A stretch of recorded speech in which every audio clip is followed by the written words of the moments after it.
Ladies and gentlemen, welcome back to Friday Ramblings. We're going to have some fun because we are doing a little bit of a follow-up to two previous videos because we do love our ongoing plots.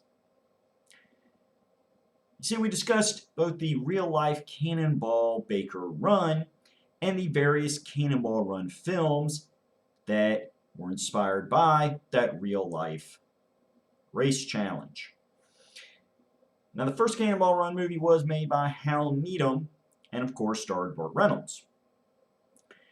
Here is what is interesting trivia, though. This was not the first movie made by Hal Needham that also involved Burt Reynolds.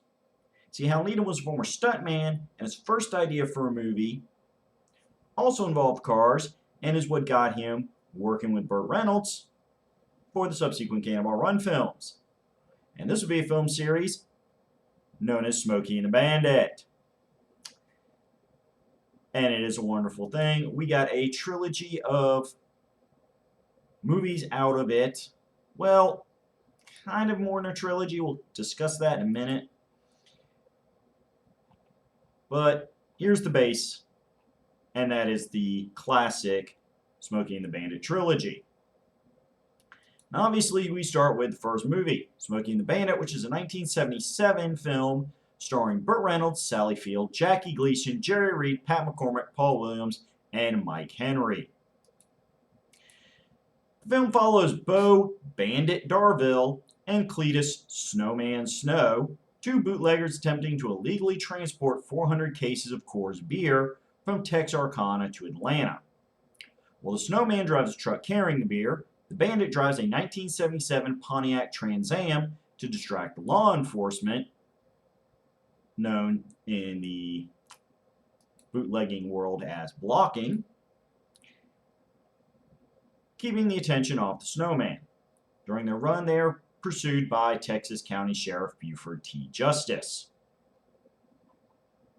Now, of course, your cast is Burt Reynolds as Bo the Bandit Darville, Sally Field as Carrie, aka Frog, Jerry Reed as Cletus the Snowman Snow, Jackie Gleason as Sheriff Buford T. Justice, aka Smokey Bear, hence the term Smokey and the Bandit. Mike Henry as Buford T. Jr., Justice Jr., Pat McCormick as Big Enos Burdette, Paul Williams as Little Enos Burdette, and many, many others. Now, the whole basic idea here is why they're bootlegging Coors is that wealthy Texan Big Enos and his son Little Enos have sponsored a racer in Atlanta's Southern Classic and want to celebrate in style when he wins, thus wanting to get Coors beer. Real quick, we're going to sidestep from the plot for a second to help explain this plot point. See, in 1977, Coors was unavailable for sale east of Oklahoma. Its lack of additives and preservatives meant that Coors could spoil in 1 week without refrigeration, explaining the film's 28-hour deadline to get it from Texarkana to Atlanta, and why even truckers that were known to bootleg were hesitant to attempt this run. A 1974 Time magazine article further explains that Coors was so coveted for its lack of stabilizers and preservatives that Coors Banquet beer, in fact, had a brief renaissance during the 70s. Future President Gerald Ford, after a trip to Colorado, hid it in his luggage to take it back to Washington, D.C., and then President Dwight D. Eisenhower would have a steady supply airlifted by the Air Force to Washington, as well as Boston Red Sox baseball player Carl Yastrzemski, apologize for that awkward pronunciation, would bring several cases after playing on the West Coast by stashing them in the equipment trunks on the team's plane. However, Coors is still brewed just outside Denver, Colorado. It is now sold in all states now as Coors ships it in refrigerated train cars, as well as it being bottled locally and sold in different parts of the countries. However, as we said, in the 70s, hey, if it couldn't get from where it was produced to your store in 28 hours, it really wasn't going to be sold there. So it was a valuable thing to have and a huge bragging point. Thus, local legend Bo Bandit Darville is recruited at a truck rodeo and offered $80,000 to haul 400 cases of cords from Texarkana, closest place it could be legally sold at that time, to Atlanta in 28 hours. The bandit takes the bet on the risky and unprecedented task, recruiting his friend Cletus Snow to drive the truck. Thus, we have our plot point and our law-breaking heroes. Prepare a ride and load up the truck, but just as they head back, a runaway bride, the aforementioned Carrie, intercepts Bandit and jumps in his car, unwittingly making him an indirect target of Sheriff Buford T. Justice, Texas lawman whose witless son, Junior, was supposed to be marrying Carrie. Thus, the two Justice boys engage in a high-speed pursuit and doggedly chase Bandit all the way to Georgia to retrieve Carrie and arrest the bandit. Various comical mishaps causing their cruiser to fall apart piece by piece along the way. That is the core of your movie, and it is good. Ultimately, though,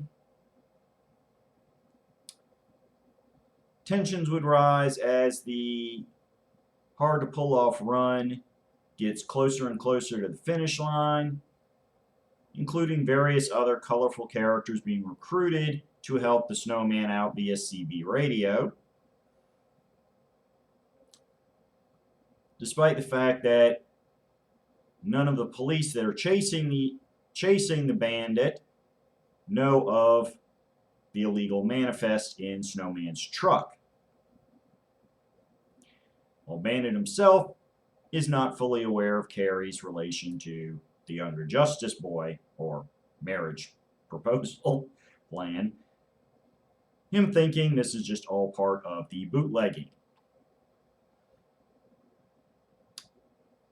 Her nervousness and jumpiness inspiring Bandit to give her CB handle of Frog. When it's all said and done,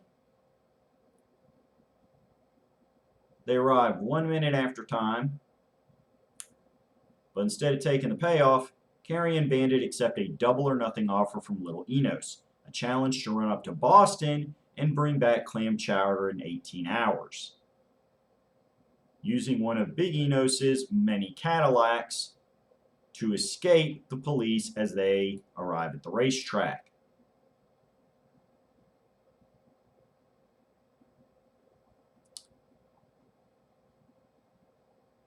Let's see what the movie did.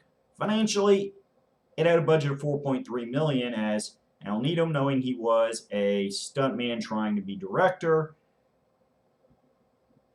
was not hoping for a huge budget and knew that the more financially lowball his project was, the better chance he would be given a chance to make it. The good news is it grossed $300 million at the box office, so there was monster profit to be had.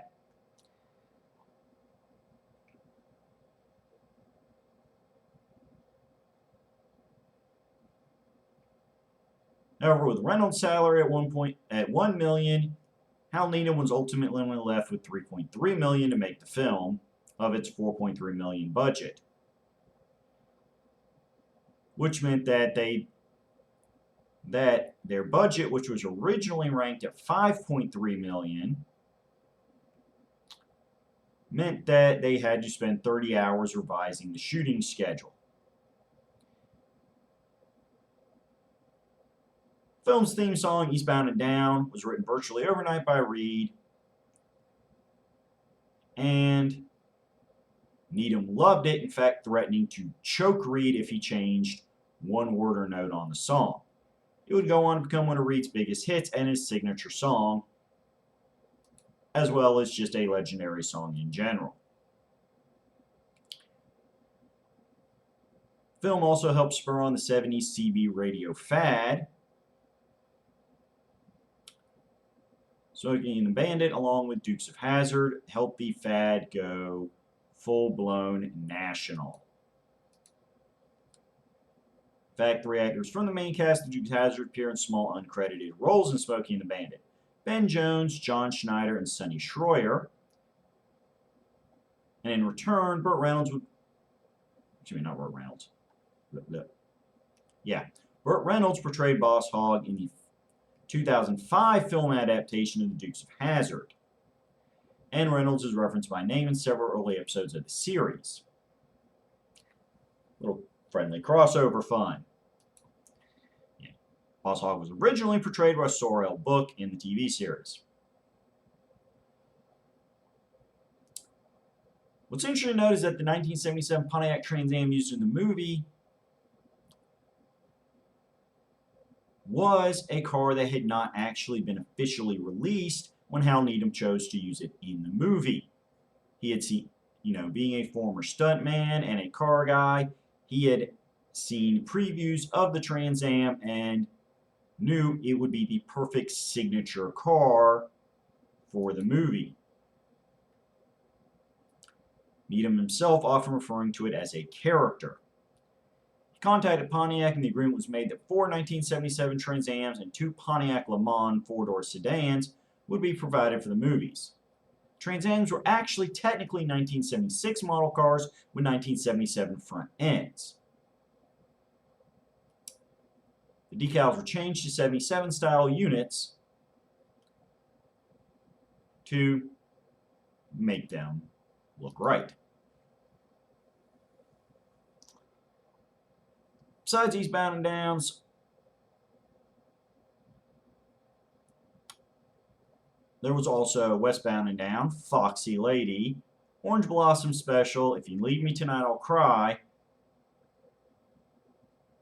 and several other fun songs on the soundtrack.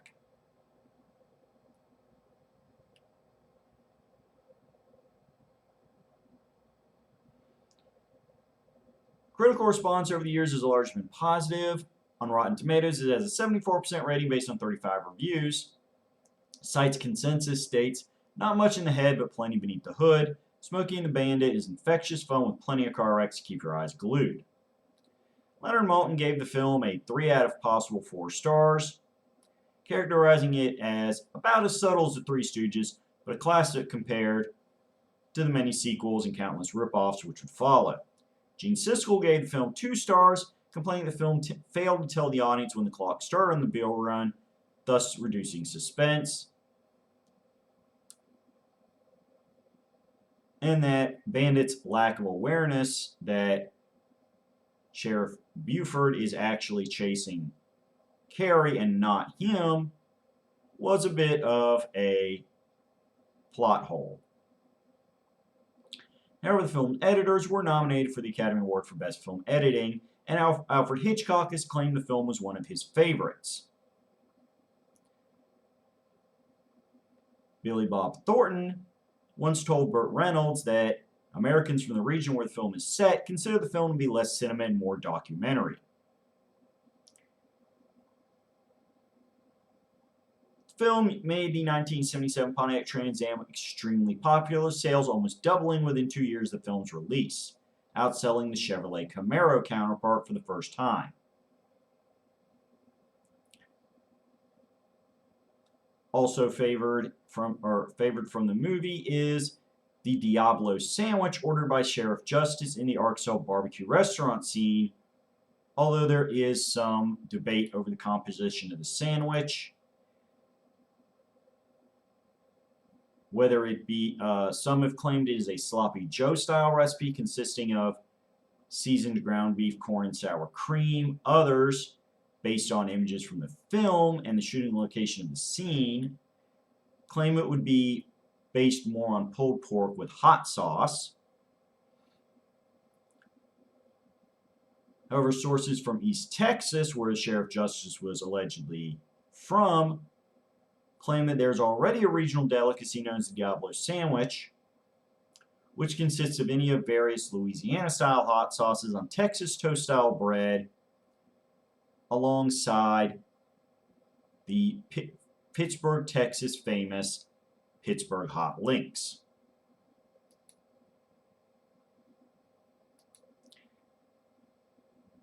Celebrate 30th anniversary movie in 2007, The Bandit Run was conceived by Dave Hall, owner of Restore Muscle Car. A group of Trans Am owners and fans of the movie take part in an annual road trip from Texarkana to Jonesboro, recreating the route taken by the characters in the film. Bandit Run has been done annually, even including a special screening of the film attended by Reynolds as part of the 40th anniversary and that year's Bandit Run. So let's talk about sequels. Naturally, when it made this kind of massive profit and had pop culture immersion, sequels were going to happen. Smokey and the Bandit 2 came about in 1980, also known in United Kingdom, New Zealand, Australia, and various other Commonwealth-related countries as Smokey and the Bandit Ride Again. This time it centers on Bandit and Snowman transporting an elephant to the GOP National Convention, with Sheriff Buford T. Justice once again in hot pursuit, as part of Big Enos's campaign for governor of Texas.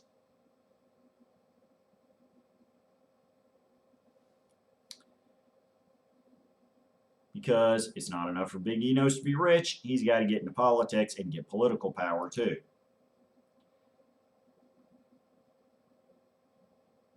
Cletus then recruits Carrie, who's back in Texarkana and once again attempting to marry Junior Justice, offering her $50,000 of the $200,000 to help out.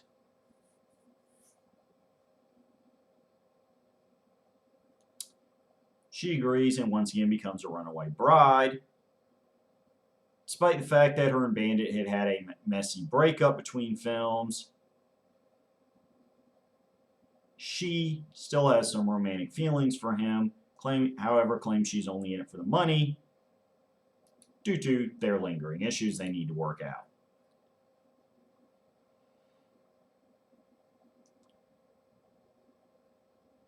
Getting a brand new version of the Trans Am, the group arrive at the pier in Miami to pick up the elephant, where they find out it is in fact a live elephant and is quarantined for 3 weeks. Snowman Cletus naming it Charlotte after his aunt. Bandit removes a splinter from Charlotte's foot, causing the elephant to befriend Bandit. The trio then start off for Dallas, where they are accosted over and over again by Sheriff Justice. However, Bandit continues to outwit him and escape.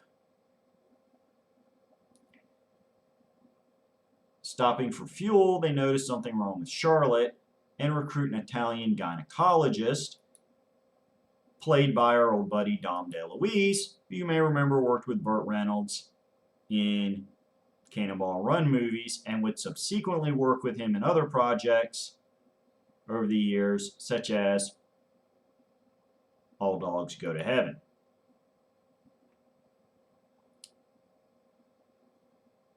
The doctor is initially reluctant to help, but when he's left stranded, he does agree to hitch a ride with them, watching over Charlotte in the process. Being a gynecologist, he verifies Charlotte is pregnant and due to give birth at any time. However, Bandit's determined to stay on schedule because he desperately needs the money. This creates conflict amongst the group.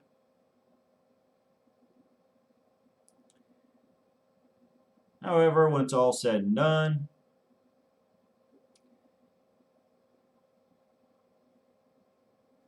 It is the various folks looking out for the elephant that override the bandit.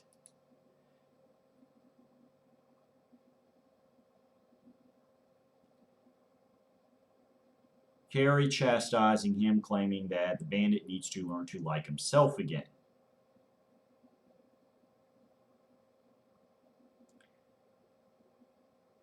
Ferris comedy ensues, and when it is all said and done,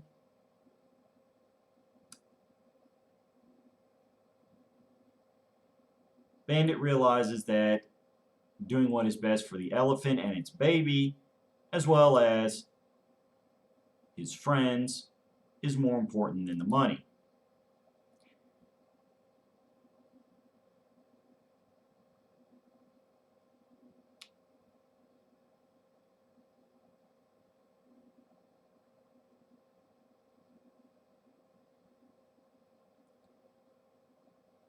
Ultimately,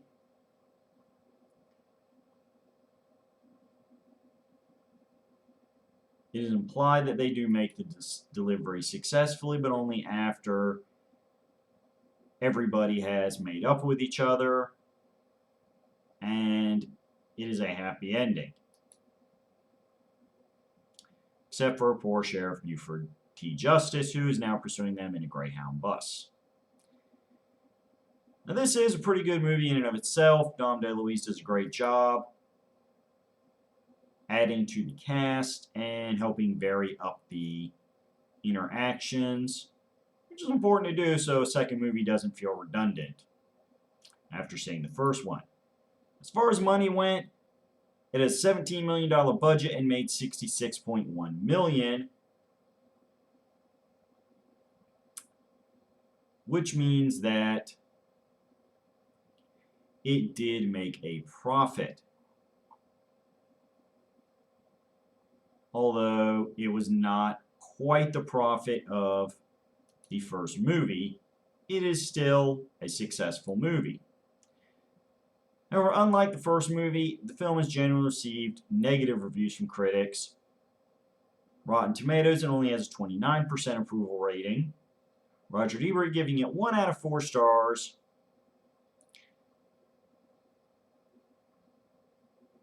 Claiming that it was basically just the original movie done again, but not as well. Burt Reynolds later said that he did not enjoy working the film at all, feeling it was an unnecessary sequel put together by Universal purely for money-making reasons, rather than to try making a good picture.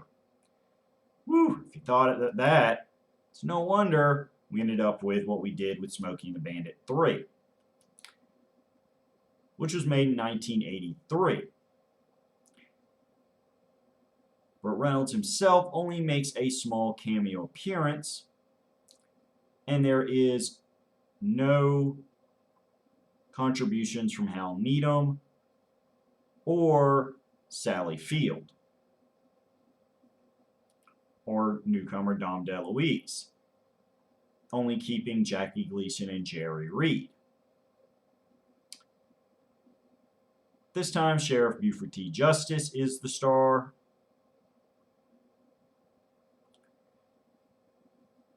As Big Enos and Little Enos offer the retiring Sheriff Justice a wager, betting $250,000 against his badge on his ability to transport a large stuffed fish from Florida to Texas.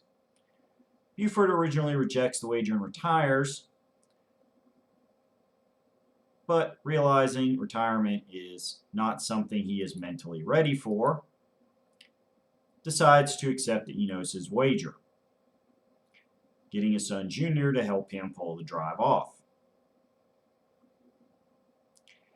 However, because the Enoses are making a bet this time instead of simply paying somebody to do a job, they want Sheriff Justice to fail, thinking that they will hire the Bandit to intercept him, as this will be a giant mind game for Sheriff Justice. However, since the Enoses feel the original Bandit is too hard to manage and predict, they hire the Snowman to act as the Bandit. this time driving a 1983 black and gold Pontiac Trans Am instead of the Snowman's truck because, of course, the Bandit drives the Trans Am.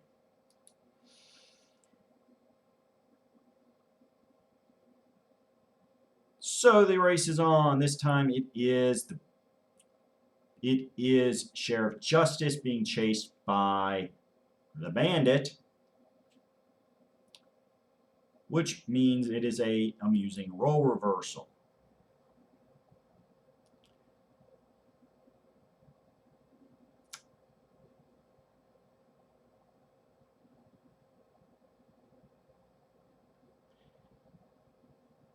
Ultimately, Sheriff Buford collects his money. However, when he sees the snowman, he hallucinates he is dealing with the real Bandit. And Buford and the Bandit both separately come to the same conclusion. They need each other in order to have meaning in their lives, resuming the chase for the emotional satisfaction of it. Buford agreeing to give the Bandit a 5-minute head start.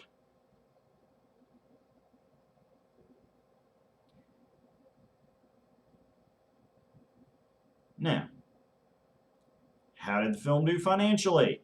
Well, it had a budget of $9 million and only grossed $7 million at the box office, so this is the reason why we did not have a Smokey and the Bandit 4. This film lost money and was not well received by critics. Rotten Tomatoes, it has an approval rating of 17%.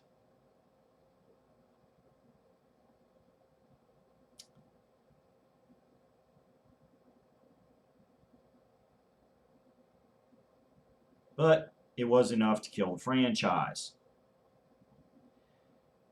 Amusingly enough, the film was originally titled Smokey is the Bandit and did not include Jerry Reed in the cast. Contemporary newspapers refer to original plans to feature Gleason as both Smokey and the Bandit roles, with Reed's name not appearing in early promotional materials or newspaper accounts during the film's production.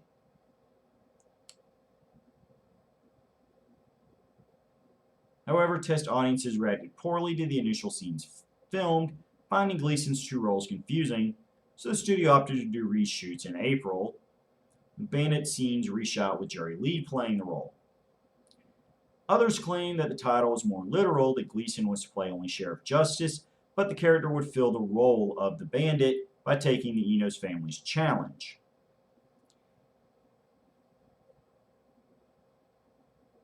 In a teaser trailer for the film, when it was still billed as Smokey is the Bandit, Gleason appears in character as Justice, explaining to the audience that to defeat the Bandit, he would adopt the attributes of his prey, quote, becoming my own worst enemy.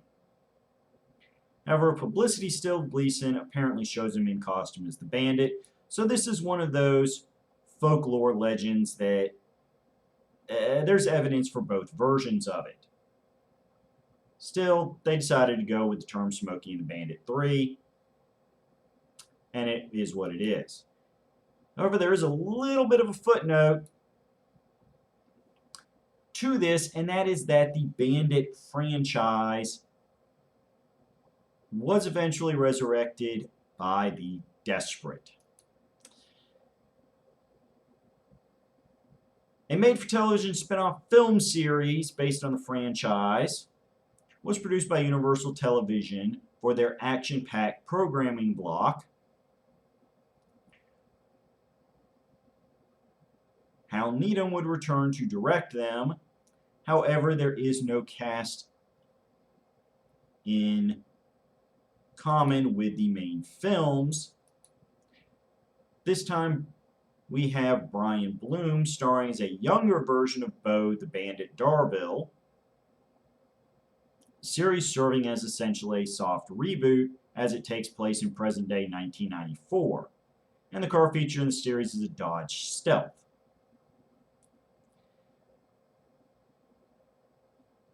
Besides the first movie simply called Bandit, they would also produce Bandit Goes Country, Bandit Bandit, Beauty and the Bandit, and Bandit Silver. Well, no, excuse me. No, there was none called simply Bandit. That was just the sub-name of the series. Yeah, there was just the four. Blah, blah, blah. Bandit Goes Country, Bandit Bandit, featuring a bandit imposter played by Gerard Christopher. Beauty and the Bandit, featuring Kathy Ireland as Crystal the Beauty. And Bandit Silver Angel, featuring Tracy Lords as the Widow Angel. Now, on modern home physical release sets, you can find a 7-movie set which features the Smokey and the Bandit trilogy along with the Simple Bandit 4-part series as one big 7-film set. But as it said, the 4 Bandit films are essentially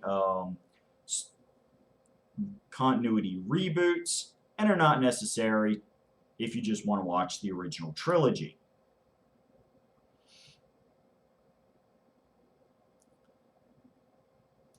Thus,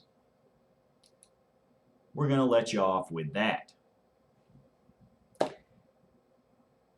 First movie, dude, seriously, must see. Second movie, highly enjoyable. If you like the first, go watch the second. It's going to have a lot of the same stuff with that extra Dom DeLuise brilliance.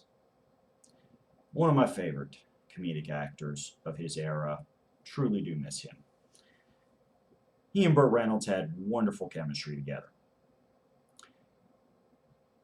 Still, the third movie, hey, if you got some time to kill one night, go ahead. Jackie Gleason's a hell of an entertainer. And nothing else, as I said, can give you good evidence of why they never made a proper Smokey and the Bandit 4. The 4 Bandit films, hey, sometimes you just got to MST something, right? Still, we appreciate all the hard work put into all 7 films because no matter what at Roulette Productions, we give respect to people who go out there and create entertainment, whether it's our cup of tea or not. I'll be back in 7, where we're going to begin our Halloween thematic ramblings for the year. We got a pile of them for you. 5 Halloween-inspired ramblings to help get you in the spooky season, because October 31st is getting closer. Let's enjoy, folks. Because I always enjoy when you come to see me and listen to me ramble. Bye-bye.